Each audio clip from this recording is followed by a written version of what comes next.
प्रिय मित्रों, नमो नमः। मैं संजीव कुमार कोहली और आज हम और आप साथ में मिलकर अध्ययन करेंगे कक्षा 7 की संस्कृत की पुस्तक आमोदिनी के एकादश पाठ सुभाषितानी का। सुभाषितानी हमारा कक्षा 7 के आमोदिनी पुस्तक जो कि उत्तराखंड में SCERT द्वारा निर्धारित पाठ्य पुस्तक है, उसमें हम आज अध्ययन करने जा रहे हैं कुछ सुभाषितानी का, सुंदर वचनों का। तो आइए प्रारंभ करते हैं। पहली सुभाषितानी। वाणी रसवती यस्य श्रमवती क्रिया, लक्ष्मी दानवती यस्य सफलं तस्य जीवितम्। सफलं तस्य जीवितम्। देखिए यहाँ पे क्या बताया गया है। वाणी रसवती यस्य होता है जिसकी। वाणी, जिसकी वाणी रसवती है, जिसकी वाणी काव्य रसों से युक्त है।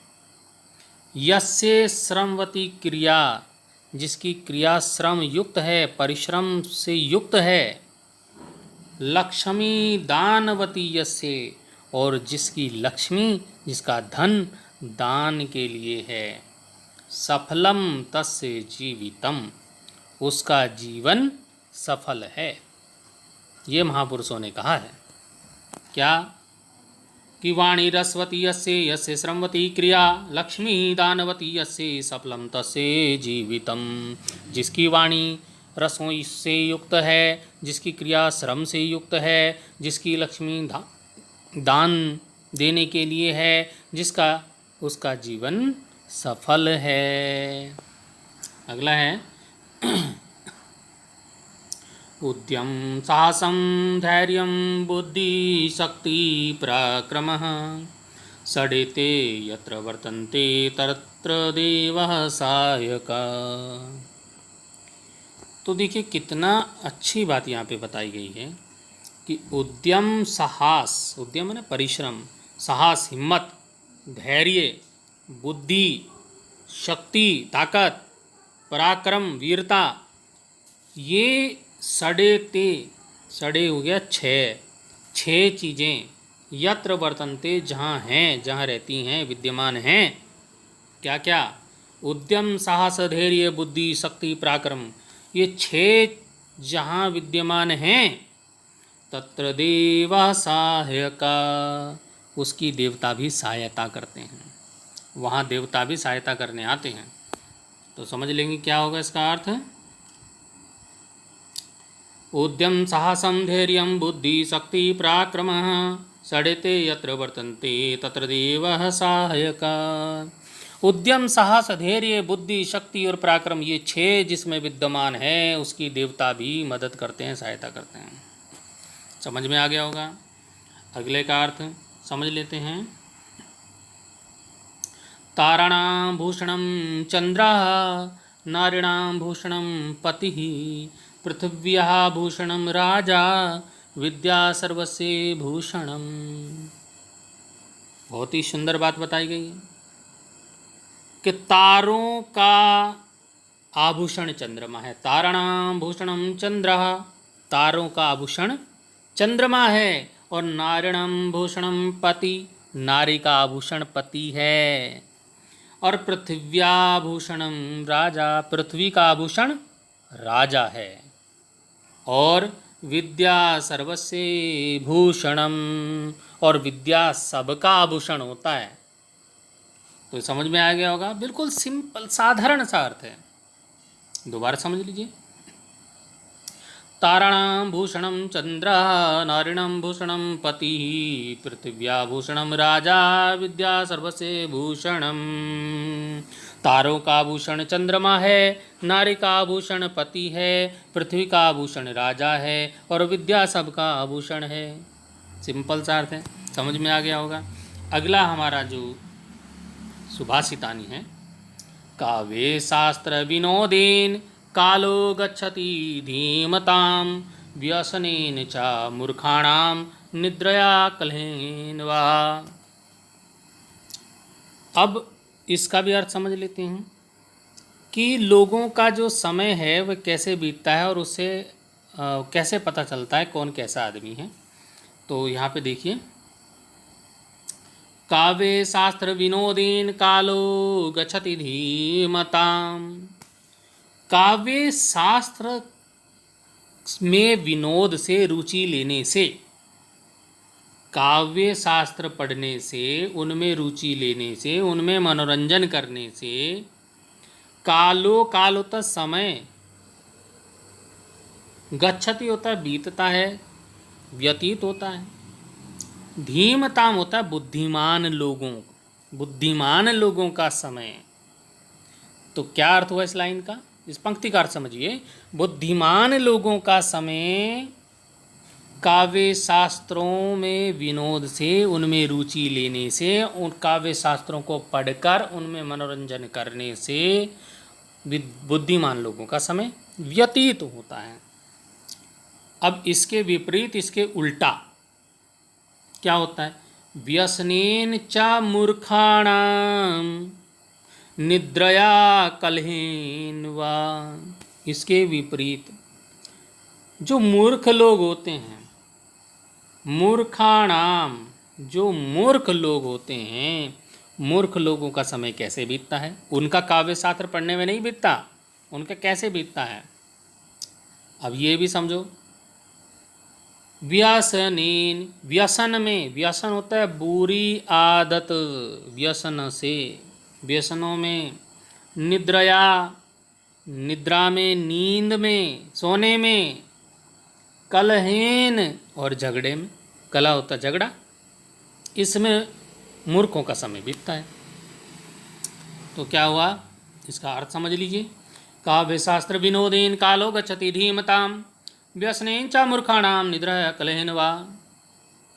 काव्य शास्त्रों में विनोद से रुचि लेने से बुद्धिमान लोगों का समय बीतता है, व्यतीत होता है, और इसके विपरीत निद्रा से, कलह से, झगड़े से, बुरी आदतों से मूर्ख लोगों का समय गुजरता है। ये इसका अर्थ हुआ। समझ में आ गया होगा? नहीं समझ में आया होगा तो मेरे को कमेंट करना, दोबारा समझा दूंगा। अगला हमारा है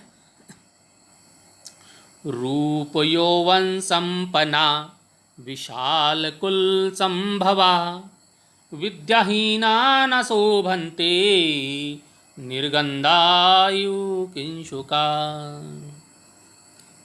अभी इसका भी अर्थ जरा मज़ेदार है।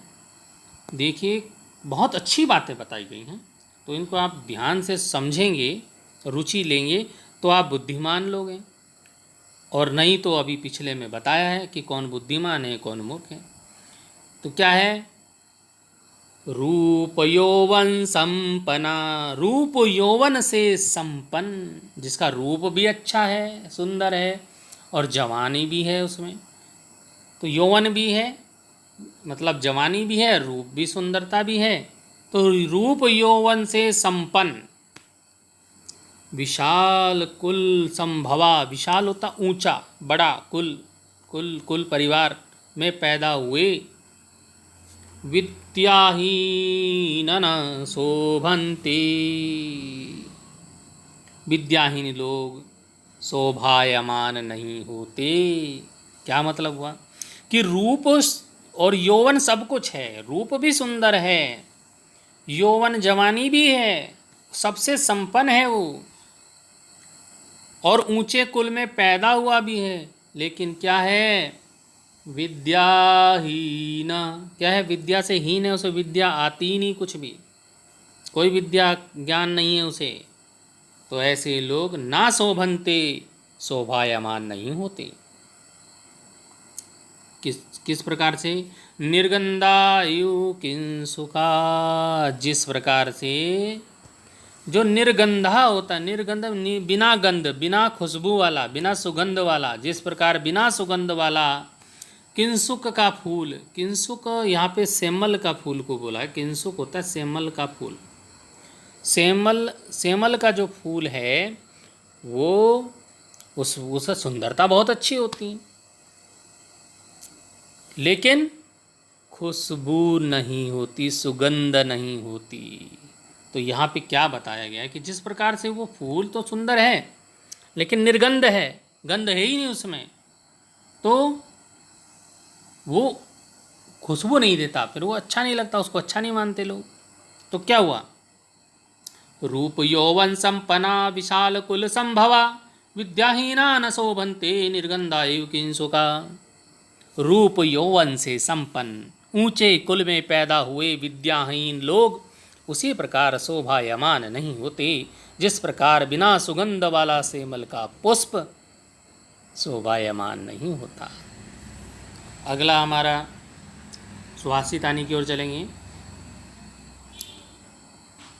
विपदी धैर्यम अत्याभ्युदय क्षमा सदसी वाकपटुता युधि विक्रमः यशसी चाभिरुचि व्यर्सनं श्रुतो प्रकृति सिद्धमिदं हि महात्मनाम्। तो इसका भी जरा अर्थ हम समझ लेते हैं। विपदी, विपदी मतलब विपत्ति, धैर्यम धैर्य, विपत्ति में धैर्य, अभ्युदय क्षमा, और जब अभ्युदय होता है, अभी उदय उन्नति का समय, जब अभी डूबने का समय, उदय होने का समय, तो उदय होने का समय मतलब उन्नति का समय। आप विपत्ति के समय में हैं या उन्नति के समय में हैं, आप बहुत उन्नति कर रहे हैं, प्रगति तरक्की कर रहे हैं, तो विपत्ति में आपको क्या ध्यान रखना चाहिए, विपत्ति में धैर्य, विपत्ति में धैर्य ध्यान में रखना चाहिए। और अभ्युदय, जब आप अभ्युदय हैं, उन्नति, आप प्रगति तरक्की कर रहे हैं और बहुत सुखी संपन्न हैं आप, तो उस समय क्षमाशील होना चाहिए। विपत्ति में धैर्य और उन्नति में क्षमाशील होना चाहिए। ये नहीं कि आप बहुत बड़े बन गए तो किसी को भी वो सताने लगो, ऐसा नहीं है। कि विपत्ति में धैर्य, उन्नति में क्षमाशील होना चाहिए। और सदसी वाक पटुता, और अब कभी आप सदसी में हैं, अब ये सदसी क्या हुआ, सदसी होता सभा, किसी सभा में हैं आप, लोगों के बीच में हैं, मैं कहने का मतलब, तो सभा में वाकपटुता होनी चाहिए, वाणी में चतुरता होनी चाहिए। और युधि विक्रमा, और युद्ध में विक्रमा होना चाहिए। विक्रम क्या हुआ, विक्रम मतलब पराक्रम होना चाहिए। और यशसी च अभिरुचि व्यर्सनम श्रुतो, और इससे क्या होगा, यश प्राप्त होगा।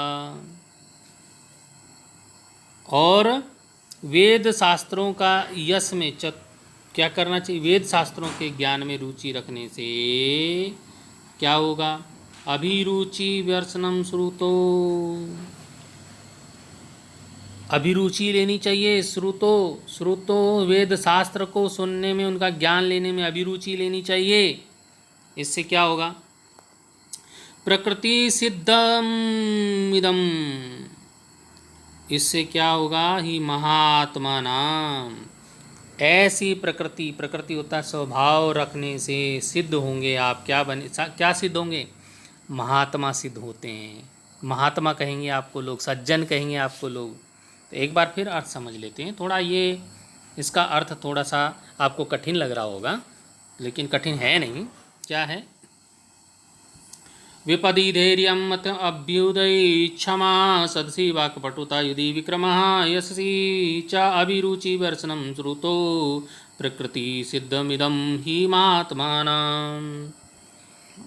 विपत्ति में धैर्य, उन्नति में क्षमाशील,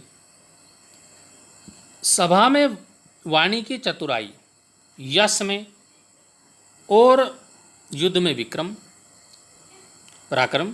वेद शास्त्रों के ज्ञान में रुचि रखने वाले स्वभाव से सिद्ध महात्मा होते हैं। तो ये समझ में आ गया होगा। इसके कठिन शब्दों के अर्थ आप पुस्तक से देख लेंगे, आपको पुस्तक में इसके कठिन शब्दों के अर्थ मिल जाएंगे। तो इस प्रकार हमने जो कक्षा 7 की हमारी उत्तराखंड SCERT द्वारा निर्धारित पुस्तक आमोदिनी है, उसके हमने एकादश पाठ जिसका नाम है सुभाषितानी, इसका हमने आज अध्ययन किया अपने इस वीडियो में। अगले वीडियो में हम इस पाठ के अभ्यास प्रश्नों को लेकर आएंगे। तब तक के लिए धन्यवाद।